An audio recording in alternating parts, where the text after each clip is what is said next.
Today I want to talk to you about overcoming your fear of starting on Amazon FBA. And if you're already selling on Amazon, maybe some of this, what I'm going to talk about, will help you stay the course and not be tempted to quit selling on Amazon FBA. A lot of us, when we first started hearing about Amazon FBA and the potential, get really excited about it, and we look into it and we're like, man, this is pretty awesome. But it surprises me just how many people I hear who, you know what, they're still in the learning process, or they're still just kind of hanging out on Facebook groups, or maybe reading books about selling on Amazon FBA, and they actually haven't started. Well, today I want to help you overcome 4 major things that are stopping you from getting started selling on Amazon FBA. And you know what, if you're already selling on Amazon, these 4 things, going back and refocusing on these, revisiting these things, might be able to help you stick with Amazon FBA in the long run and not be tempted to quit. So let's talk about that today. Number 1 is this. Number 1 thing that's causing you to fear starting or be tempted to quit is the lack of knowledge. A lot of people are like, you know what, there's just so many different things. I didn't realize how much I don't know. I don't know enough yet about XYZ. I don't know enough about this category. I don't know enough about the Amazon rules, the guidelines. These things are easy excuses to cause you to be fearful of starting your Amazon FBA business. Well, I've got some links to help you out with that. There are so many different ways to get knowledge. Some are free, some of them cost, but they're all worth looking into. As always, make sure you understand the Amazon guidelines. If you go to fulltimefba.com/guidelines, you can go over all the guidelines of Amazon's rules so that you know what you're getting yourself into. If you're wanting to learn how to sell on Amazon FBA, I encourage you to check out Chris Green's book, Arbitrage. You can find that at fulltimefba.com/arbitrage. And if you're wanting a step-by-step how-to video course to figure out selling on Amazon FBA, I encourage you to check out Amazon Bootcamp. You can go fulltimefba.com/bootcamp to learn about that kind of stuff. And we're here to help you too. You know, the Full-Time FBA blog, tons of blog posts helping you with a lot of questions you might have about selling on Amazon. We got a YouTube channel, fulltimefba.com/YouTube, with over 100 videos that can help you. And then we've got a Facebook group where you can come and ask questions. fulltimefba.com/Facebook to learn about that. And a lot of people use the excuse of not knowing, understanding taxes when it comes to selling on Amazon, and that's why they don't start. You can go check out fulltimefba.com/taxjar, and that website can be helpful for you. And of course, Amazon themselves have their own little sellers university that gives you some pretty good videos and pretty good start.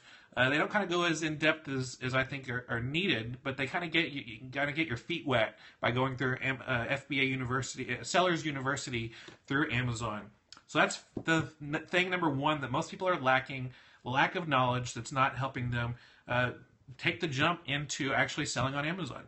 The second thing is lack of inventory. They're like, I know I need to sell something, but what am I going to sell? I mean, what does sell on Amazon? What can I make money on? What do I send to Amazon? What do I sell on Amazon? Well, to help you overcome that fear, I've got my favorite places for those who are just starting on Amazon to find inventory, to learn the whole process. Garage sales. I love garage sales. In fact, we have a whole series on our blog, Garage Sale Tips. You can go to fulltimefba.com, search garage sales in the search bar, and you'll be able to find tons of tips about garage sales, how to find them, what to get at garage sales. We also love thrift stores. The greatest things about garage sales and thrift stores are you can find items that are really low in price that potentially have a high return on investment. And so there's not really a whole lot to risk when you're buying a book for $0.25 or $1, or you're buying, a video game for $1 or $2, or you're buying, something at a thrift store for $4 and you can possibly sell it for $20. There's just not a whole lot of risk. It's not like you're buying something at a retail store for $15 that you're hoping to make $10 off of or $15 off of. It's really good. Also, it's really great when you're just starting with inventory. Look around your own house. If you look at your shelves, find the books that you promised yourself you're going to read one day, but you never did, or the books that you did read and you're never going to read again. Scan those books with your favorite sourcing app. I like to use Scoutify. You can find a fulltimefba.com/inventory lab.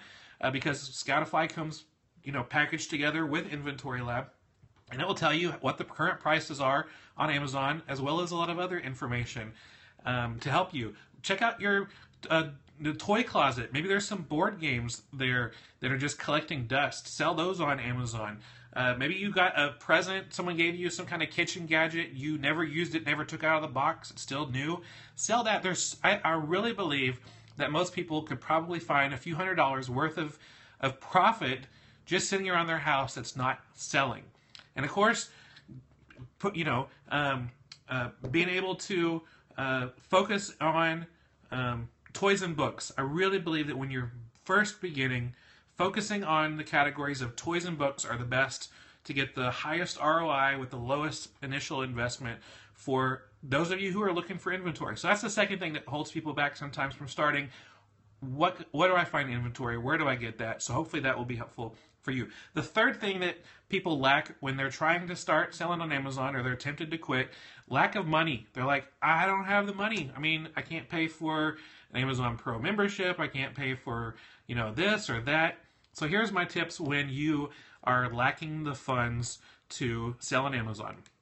Number one, if you don't have to start selling on Amazon today, then you don't have to start selling today. You can take some time and save money. You can start trying to sell things, put a garage sale together to try to sell some things to get some, items that you don't end up selling on Amazon, maybe old clothes or some things that you don't want anymore. Sell it on a garage sale. And be able to get some cash, maybe take an extra part-time job delivering pizzas or something like that, where you can just do something. Maybe take say for 1 month I'm going to get a part-time job, work in the evening. Yeah, I'm going to have to miss some time with my family, and it's going to be a little stressful. But I'll save all of that money up so that I can start my Amazon business off right with a good little chunk of cash that I can just go into inventory and start with that. So that's something to think about. You don't have to start today, so save up your money. A lot of people say, you know what, it's good to use credit cards. I do not suggest that at all. I don't suggest debt for any reason. I really think that you don't want to put together a small business loan. You don't want to try to borrow money and put inventory on a credit card, because mostly the main reason is because it's too much of a risk. You're just starting. You want to be able to make quality decisions. And I really think if you're spending cash, money that you actually have in the bank, you're going to make a lot better decisions and you're going to source better inventory, and you're going to be sure to make better decisions because you want to be sure that, because it's it's limited. There's just a little bit of amount. You want to make sure that the stuff that you buy are actually quality items. So don't use debt to buy inventory or anything like that. Be sure that because if you're using debt, you might be like, hey, I'm gonna take a little risk on this item. I don't know if it's gonna really sell, but I'm gonna risk it because I've got the cash. But no, you don't. It's debt. In fact, you're gonna have to pay back more than what you're borrowing. So be careful with that. And then the fourth thing that people lack that stop them from selling on Amazon is a lack of confidence. They lack the confidence. And what's another way of saying that? That really comes down to the fear of failure. Fear of failure, of not being able to really go through with this. Maybe you've tried other things in the past before, and you've failed, and you're like, am I going to fail with this one again?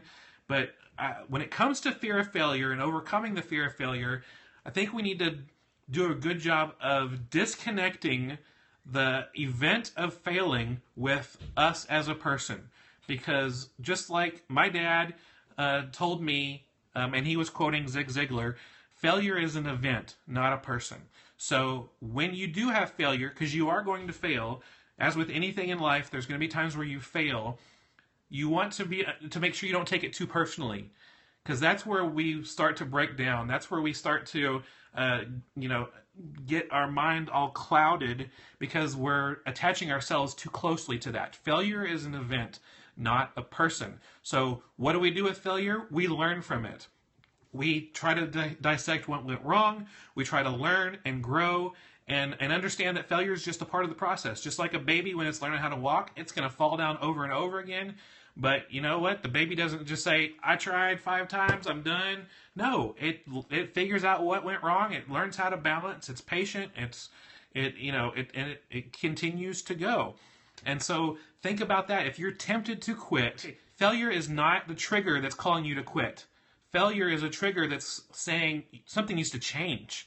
And so find out what it is that needs to change, learn and grow from that, and then you'll be able to find success a lot faster. So those are the 4 things that I think a lot of people struggle with when they are fearful of starting or they're tempted to quit their business.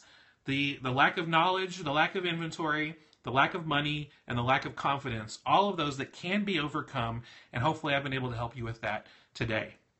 That's all the time we have for today. Thank you so much for watching. I really appreciate it. If you scroll down, you could leave a comment, like this video, leave us a question. You can also find all the links that we talked about in this video.